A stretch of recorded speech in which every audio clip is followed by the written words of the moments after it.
Now, the moderator for the fourth session is Paul St. Gregory.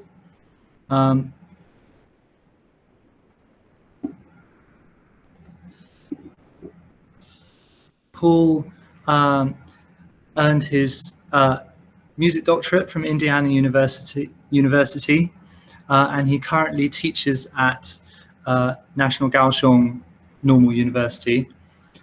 He's also the director of the Taiwan branch of the Asian Composers League. I hope I've translated that correctly. And also the composer in residence of the Xinchuan Percussion Ensemble. And for the fourth session, our two presenters are Bohdan Syroyid.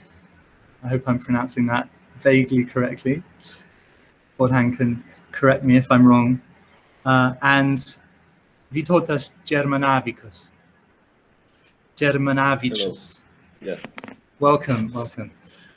Hello. So we start with Bohdan. Bohdan is assistant professor of music education at the University of Castilla-La Mancha. He's also collaborating professor in music education at the Valencian International University and a guest lecturer in musicology at the University of Turku in Finland. And he has also taught at the University of Valladolid, University of Rhode Island, and International University of La Rioja. His main research line is the analysis of silences in music. And this was the subject of his Doctor of Musicology, which he took from the University of Leuven in Belgium. So welcome, Bohdan, and you have 20 minutes for your presentation.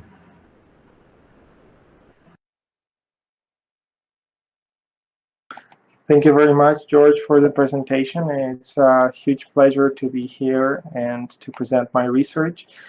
So I'll start sharing my screen. I'd like to receive a short confirmation from you if everything is working properly. So at this point, we're supposed to be seeing my PowerPoint. Is that the case? Yes? Good. Yeah, thank you. Yeah, that's good. Great. So my presentation is called Textural Metamorphosis, a spectral analysis of the timbrical transformations in Cycling. Cycling is the name of the piece. Cycling, a piece written in 2009 for amplified flute by Panagiotis Kokoras. This piece is available on YouTube, but also I have direct links to the materials that I'll share afterwards. So you can download the score as well as some of the audio sketches and techniques that are used in this piece. So without further ado, I'd like to briefly introduce Kokoras. I personally met him while teaching at the University of Rhode Island. We had a few seminars where he was presenting his research. Currently, he is associate professor of composition in Texas, and his musical style is based on spectral music. So we can connect it to spectralism, the style that developed in the 70s, 1970s in France with composers such as Grisset or afterwards Murail. And these composers tend to take sound and the modulations and transformations that you can do with the timbre of a piece as the essence of the compositional process. So it's instead of doing a melodic or harmonic-based compositions, they prioritize on the timbrical aspect. That's basically a second point that I have here, which is timbre-based structure.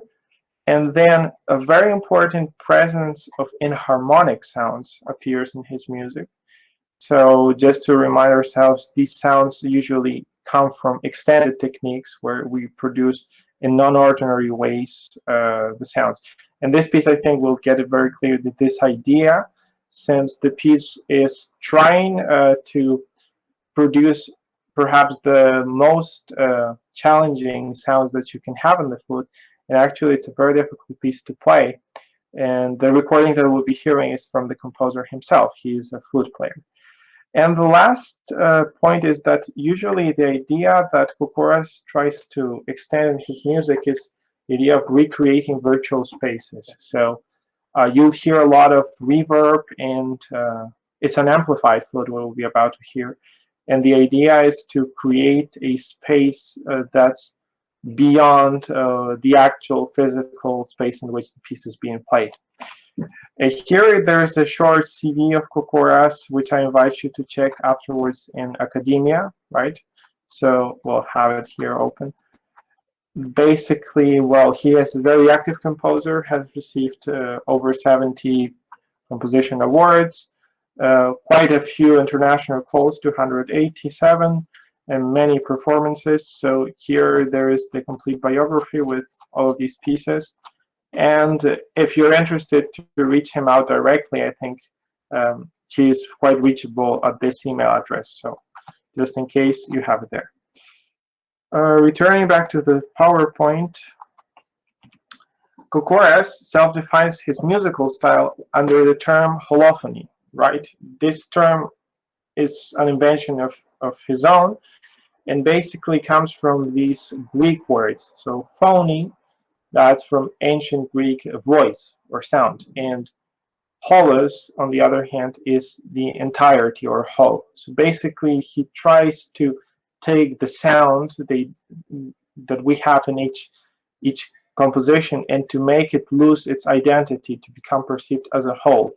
I find personally this idea quite close to the ideas that we have in the spectral music, where the individual notes are being lost instead, and we have this idea of a long, larger sound on top of which the entire piece is based.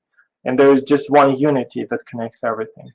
And we can trace this back to electronic music from the 1950s. That's the German style in which they were playing around with timbre and producing sounds through synthesis, or Musik concrète by Pierre Schaeffer in the 50s, which afterwards developed in all of these spectral movements that we have seen in France. Right, so how is the process of Kokoras based? Basically, in the first step, he is thinking of the sounds spectrally by using software or just semantically by imagining how they should sound, and starts to search for those sounds. And that search takes place by improvising with the sound objects, right? There are some videos there where you can see him playing with a ratchet or any type of even percussive instrument, very simple in its essence. The device might be very simple, but he tries to get as many sounds as possible. Then those sounds are being recorded, selected, and modeled, because he wants to produce a synthesis through which he'll be able to develop that digital or spectral structure. So all of these steps are this classification process in which he's been selecting them, classifying them, and eventually he produces the audio, right? So that's the draft. And the score that we see and take perhaps as listeners in the performance is the final step.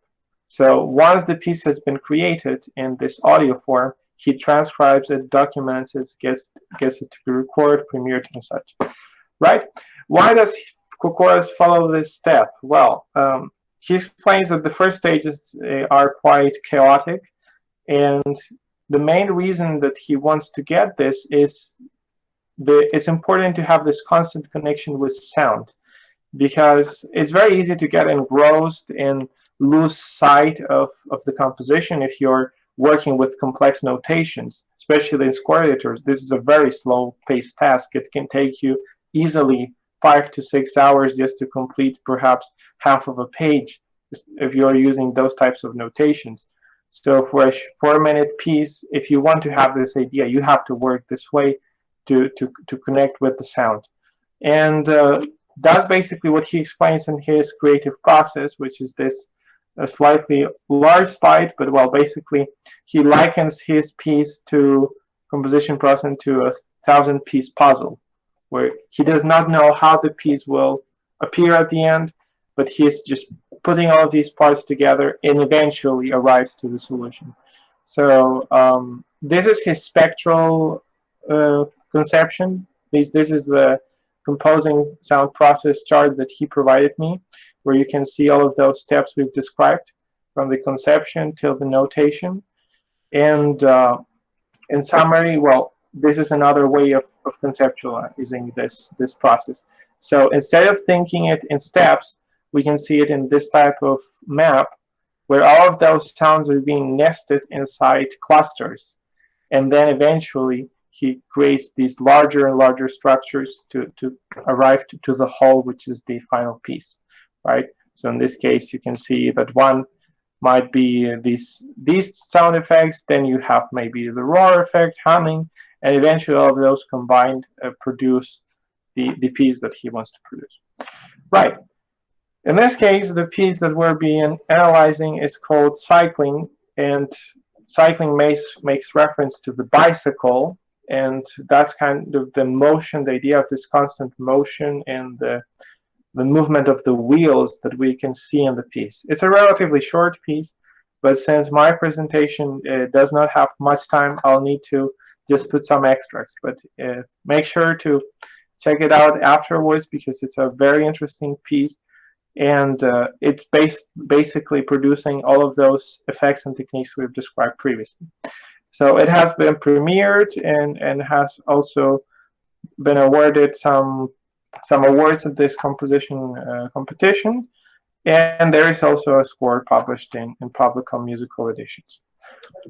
This is the sketch, so we can see basically from an insider's view of how does it look like this draw. This is the early draft of the piece. I'll play some extracts from it so you can get to hear it. So that's how the early sketch sounds.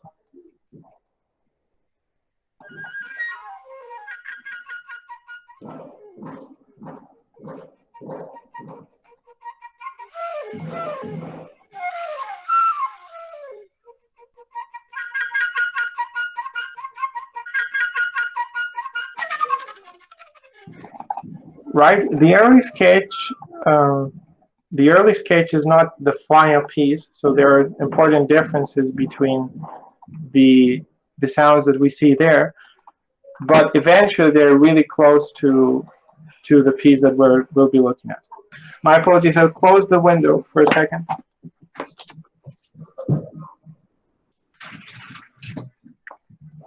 So this is the official cover page of the score, and if we scroll down, well, we see the notation.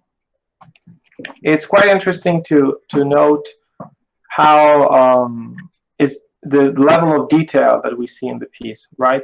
So there are two facts about the notation in Kokoros, and one is that it does not need to match what we hear, because of these techniques, we might be misled by notation and think of, oh, I might be hearing a C major scale that's going upwards, but that's not the case. These are key clicks, and we actually will be hearing other sound effects, as we'll see now.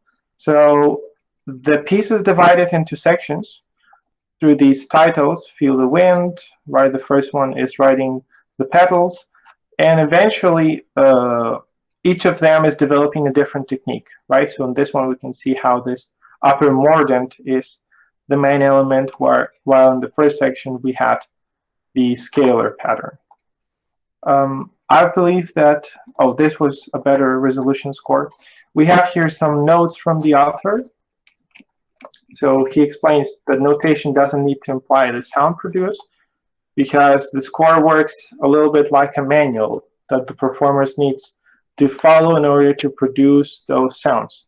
And all of those techniques should be understood flexibly. So he does not want you to perform mechanically these notes, but rather follow with a little bit of rubato and follow flexibly what's written.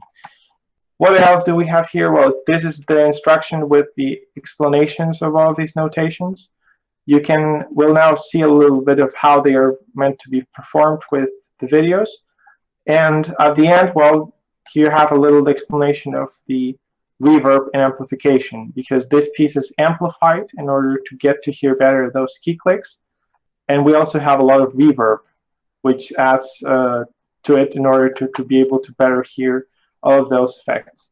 So all of these materials are available on this website, paraniotiscorcoras.com/cycling, and there you can see all of the effects that you'll see in the piece, and in terms of videos. So I definitely recommend you to check this out because it'll give you a closer idea of how they're meant to be played. And let's now briefly have a look at least at the first section of the piece. And here we have a sonic visualizer project. So this software allows us to see the waveform, at least here in this mean form, where we see the loudness, amplitude, and there we see the frequencies. So in this bottom part, we'll be seeing the spectrogram. I'll play a brief extract of the opening.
Right there, I'll stop because we arrived to the second section. And how do we analyze this, right? The first thing that I like to do is to identify the silences, because that's the cadences where we'll be able to find the pauses of the process.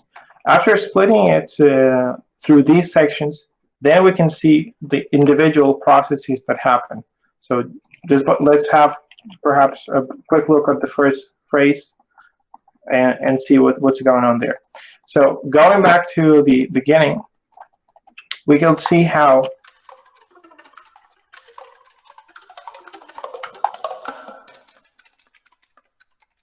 this is the first process. There it ends. And this process, in terms of dynamics, is quite clearly this curve that we have, the crescendo and diminuendo.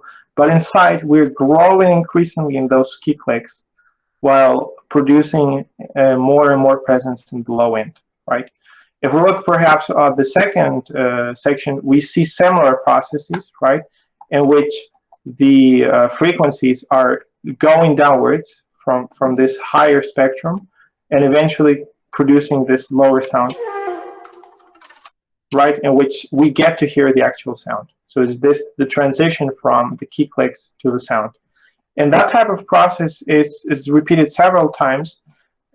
Sometimes it's even more contrasting. So I think in this case it's quite clear, right? We can see clearly how it's fading out in and out.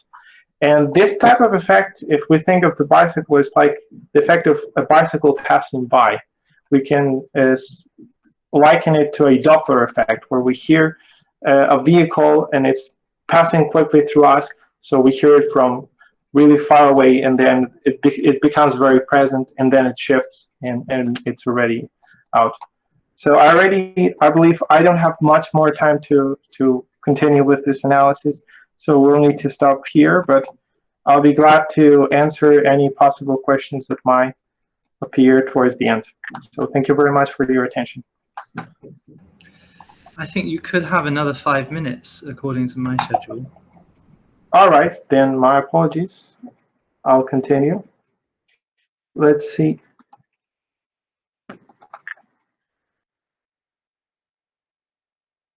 All right. Right, so another interesting thing about this first section that I'd like to comment is how he transitions towards silence. So this is a very smooth fade out that most likely has been edited artificially, because it's going to be quite difficult to achieve such dynamic control. I mean, the dBs that we have here are extremely quiet, and this type of gesture in this chord might not actually give us the same type of idea, right? So we're looking exactly at these bars, right? I'll play the extract so we get a better context.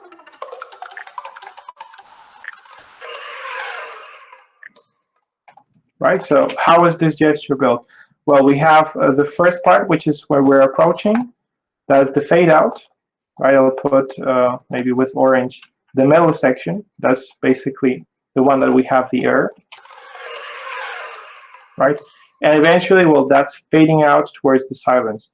And it's a quite interesting way how smooth this gesture is, because it represents a little bit that type of movement that I've described previously. Then afterwards, we can see these gestures at a smaller scale. So basically, within each of these short fragments, we have this air that's being pushed and fills the spectrogram that we have, and then it fades out, and we have just the key clicks. Notice that in spite of having air, we do not hear the actual sound. So these are the wind blows, these scales that he's playing. The gesture is quite simple. So in essence, he's always playing this descending scale now. And sometimes we hear it with the key clicks. Other times we hear it with air. And eventually we hear it with the sound, the actual sound being played. But still with a different pressure. So there is not a single note in this piece sounds like the normal conventional flute technique that you would have. And this provides a lot of variety to the writing, right? What happens in the other sections, you might be wondering? Well, he continues, as you can see, with this motive.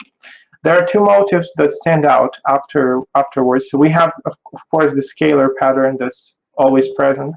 But then we have this other motive, which is the motive of the fourth, right?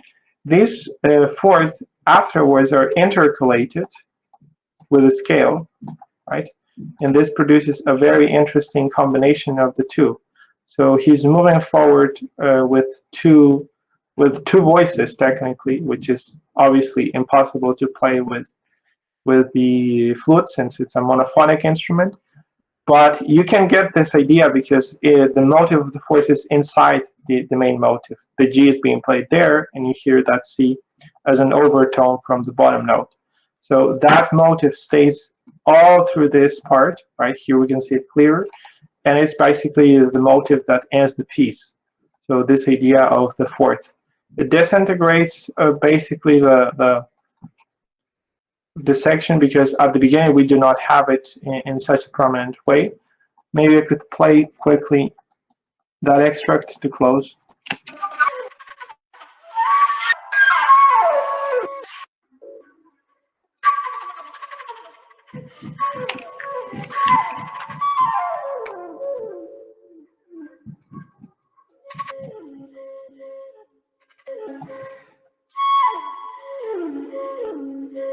Right, so there we have da-rom, da-rom. We hear the scale, but also the fourth is being highlighted.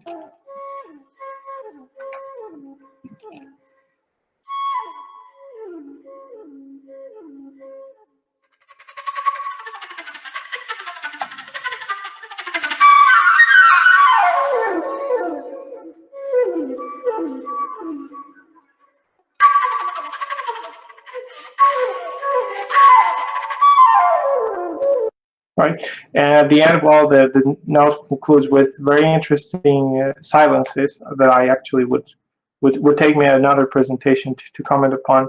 But basically, they're producing this separation between the two motives that we have.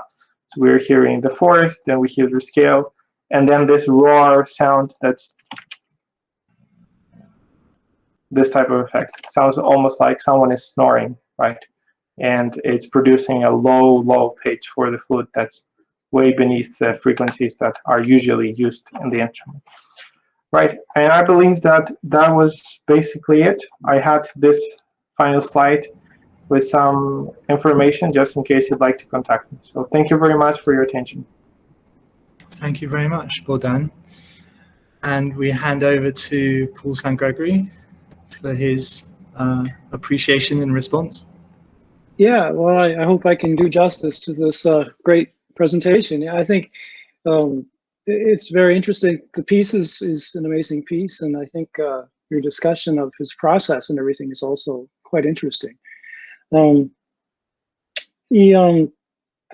wrote down some questions as I was going along. If you don't mind, I might just get into some of those. But basically, I want to make sure I understand the process. It's, what did you say, 5 different steps, right? Basically, it's from imagining the sounds to actually putting down the score. Now, when he's imagining the songs, he's doing that away from the flute? Or does he sort of use the flute and sort of see, oh, I can make this kind of a sound and then I'll record it? Or, you know, it seems so tactile. The piece seems so connected to the actual physicality of the flute. It's hard for me to imagine that he's just sat there and went, I think I want to have this kind of a sound. So it seems to me very tactile, like he was hands-on. Do you know if he was or not? Well, Paul, I absolutely agree with what you say about that, the feel of feeling the flute there and the tactile connection. In my experience, from what I had with the short interviews that I was able to have with him, he explained me that those first 5 steps, which I'll share my screen briefly to show them, are not as rigorous. So in this case, maybe he started, as you rightly pointed out, from actually experimenting those sounds with the flute. But there is always this idea before the experimentation of what you would like to achieve. And that's basically what happens in this first step, which is the conceptual, abstract imagination, right? Then the step 2 is already generating it. So in this case, it's the improvisation. Maybe in this case, steps 1 and 2 might have been swapped, and first he might have started improvising and then thinking of how that was improvised. But the draft that I received shows us that these improvisations were much longer, but then they were chopped and connected in order to achieve this draft.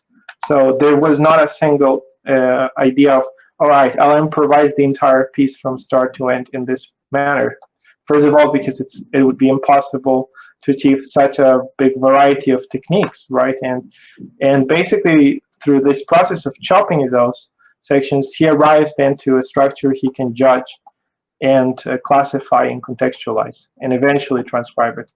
So these first 5 steps are the ones that, well, I believe I have mentioned it here, stages where it can be chaotic and very slow, right? So he tends to liken his process to a large puzzle, where he does not know beforehand where he's going. So there's a lot of this trial and error method. Yeah. Hope that answers the question. Yeah, I think so. I mean, it's hard to know, and I suspect if you sat down and had a conversation with him, he might have to sort of think about it too, because I know in the act of composing, sometimes you do things and you don't actually make notes of, oh yeah, I did this first and then I did that or whatever. So I'm curious, did you by any chance compare his first draft, the sound, it looks like he put it together in a DAW or something, right? Compare that first draft to the final piece. Is there a pretty much direct correlation between the events and how they unfold? Basically, there are minor differences. So the first draft is almost as the final piece. Maybe there are a couple of repetitions that are left out because these motifs are very repetitive. So we have the overall effects that we want to have. Perhaps he is missing there the reverb. So the first draft sounds very dry. and some of the techniques are not as performed as cleanly as they are in the final stage. But it's quite close. I would say even 90% of what we have in that early draft is already matching the final result. So the differences are minute. Yeah, that's basically what I was wondering about, the basic phrase structures, or however you want to call them. I think in your presentation you call them processes, in silences between the processes. Actually, I made a little note to myself then when you were using that word. Could you use the word phrase in that case, or is there something different? Is there a special reason why you use the word process? Well, first of all, I think that using phrase might misleadingly take us closer to the idea of melodic phrase or common practice period music, where you would have this idea of a question and answer, or the idea of harmony underneath it. But obviously, if we want to expand that concept and take it to contemporary music, we could technically use it. Personally, I prefer calling it process, because it does not necessarily need to follow a typical structure that you would have in a phrase, but rather it's more the process of going from one point in terms of timbre to another, and maybe returning back or moving forward. Mm-hmm. Okay. Yeah.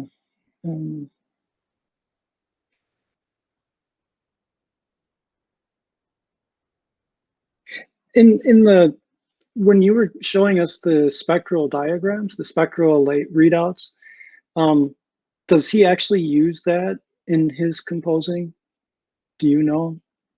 Like, I know the reason I ask is because I know there are composers who will sort of make abstract drawings of a piece, and in a way, when you're looking at, you know, the dynamic level coming down and the pitch creating different shapes, it's similar. It reminds me of some of the sort of sketches I've seen some composers make, even for their just traditionally notated music. They would sort of make an abstract sketch.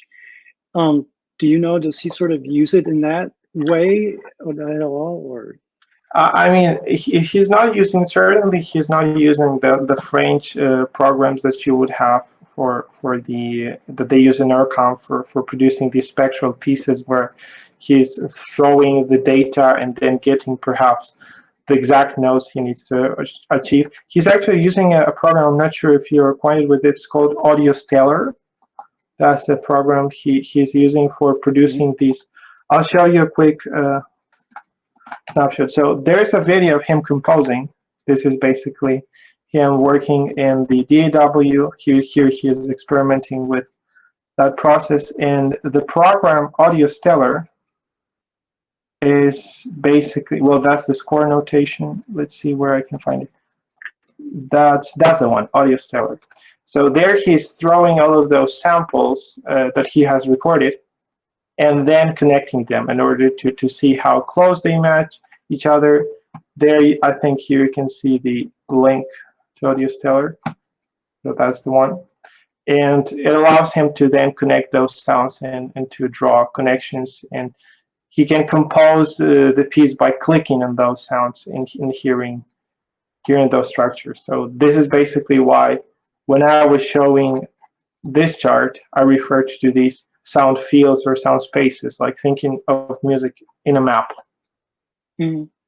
Yeah, I understood that. I wasn't sure the spectral analysis, was that something that you did? The spectral analysis is something I do personally, and as you can see, he does not tend to use it that much. In this case, he's using more his ear for this, and the analysis is conducted through this program, where you can see. So he's not looking, let's say, I want to highlight the frequency of 400 hertz and then to correlate it to 3 times that frequency. That's not his thinking process. He's not thinking in terms of frequencies. If that answers the question. Yeah, that answers, yeah. And also, when I saw the spectral layout, the spectral diagram, it just made me think of how some composers actually do draw sort of a graphical notation just to give them a sort of sense of direction. But I sort of got the sense from your other, just describing the steps that he takes, that he doesn't do that because he sort of pieces things together. And so I was wondering if he by any chance would use a sort of a spectral analysis to sort of give him a larger direction or something. But I think you answered my question. No, he doesn't. Yeah. He doesn't do that. Maybe in other pieces he might do it perhaps in larger ensembles. It would make more sense because there you have a larger variety of instruments and the timbres might not be so intuitive. But in this case, since it's a single instrument, I believe it doesn't make much sense actually to do that either, since you have this direct touch with the instrument and you hear the sounds you're producing. Mm-hmm. Yeah, well, I think it works very well in this piece. It's an amazing sound world that he creates. Obviously, it's from somebody who knows the flute well, who can do that. I suppose, yeah, everybody else can learn something about flute technique from studying his pieces, from learning from his pieces. Maybe I should see if anybody else has questions. Sure. Thank you, Paul. Oh, well, thank you. So I open it to the floor. Any questions from the other members? Bohdan, I have a question. I'm very curious. Are the rhythms which he because I noticed that, especially in the first section, he plays, in the recording which we hear, the rhythms match very precisely the notation of the music, and it's complicated notation. They're complicated rhythms. Is he precisely notating an improvised and perhaps spontaneous musical gesture, or is he, as he improvises, conceiving of these rhythms that he's notated? So is he deliberately, for example, grouping the dectuplets into groups of 7 which spread across beats in that way at the moment that he's improvising them? Or does he sort of discover that he did that in the act of transcribing the improvisation into a score? That's actually a very interesting question, because certainly there are processes that might look very calculated. But I think that in this case, at least from the interactions that I had with Composers and also from my personal experience as I see the piece and from studying it, is that perhaps notation is a secondary element, and it's actually the final process that is, in this case, closer to a transcription of an improvisation rather than following that. Just to, for instance, give you some examples, this gesture that we have here could be transcribed in several ways. And actually, when we hear the recording and we pay closer attention to the notation, like this is a ritardando, this gesture could have been written in multiple ways, right? The idea is that you have this scale is diminishing, but he's not precisely doing that tuplet or especially, well, this is free notation, right? We know that this is not 4 equal notes. So in reality, the gesture is a ritardando that arrives to the trill. But then, of course, there's some very interesting aspects that I myself wonder, because that's not a very intuitive way of writing it. I guess it might have to do a little bit, the grouping of 10 against 7, with the techniques that are appearing. So we can see how this group is where he is doing the tukul mouth sound, whereas then it disappears. So it seems like more these sound effects are appearing and changing every groups of 10, whereas the melody is being played at 7. But the notation could have been different, I guess. And we do not hear the 3/4 when we hear this piece. quite difficult to hear that sense of a steady pulse. Right? But are you playing us the recording of the improvisation and following the score, or are we hearing a version which he made after writing down the score? The version that we hear, yeah, it's quite close to the sketch, as I've said previously. So basically what we hear in this piece is the transcription of that improvisation. Some of these rhythms are not meant to be taken rigorously, because it's kind of, he could have connected directly, for instance, all of this in one gesture and written it this way, just to perhaps illustrate the ritardando.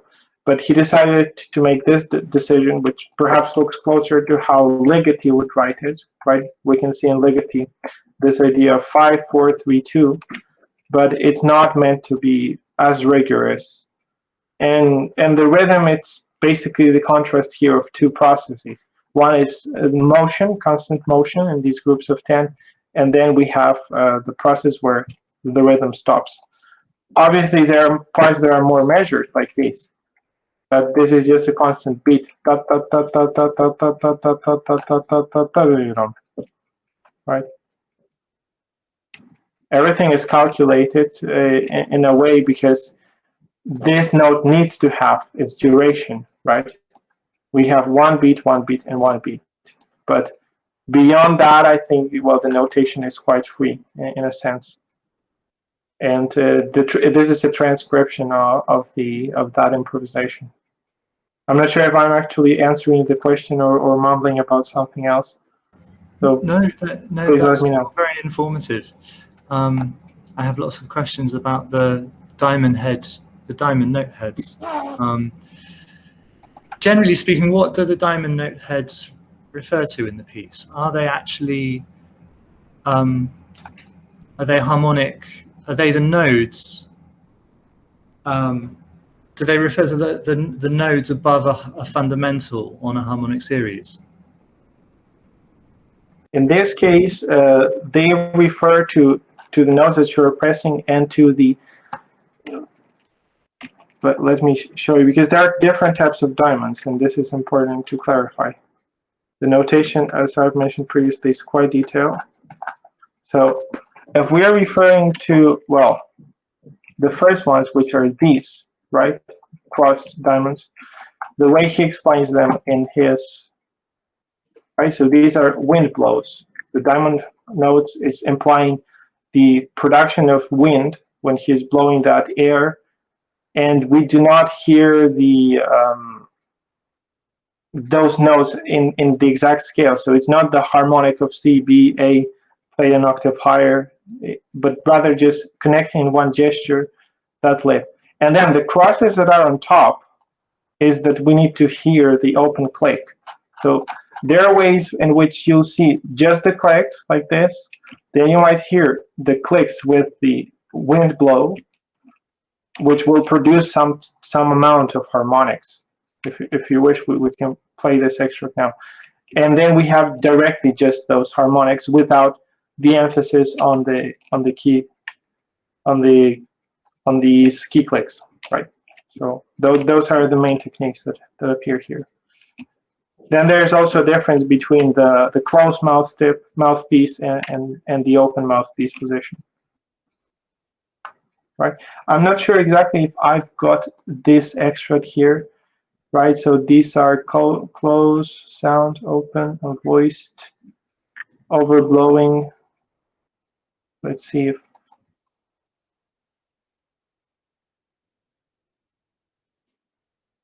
right, this one might be it. But I guess you're not hearing it because I have not set up my program so you can hear the video. But well, can I share this link with you through the chat? Absolutely. So that would be very good. Right. Yeah. Thank you. So, right. Hope that answers the question. Thank you. Yes. Are there any other questions? I'm aware of the time. We need to move on, potentially. Okay. Well, thank you, Bohdan. for your My pleasure. wonderful presentation.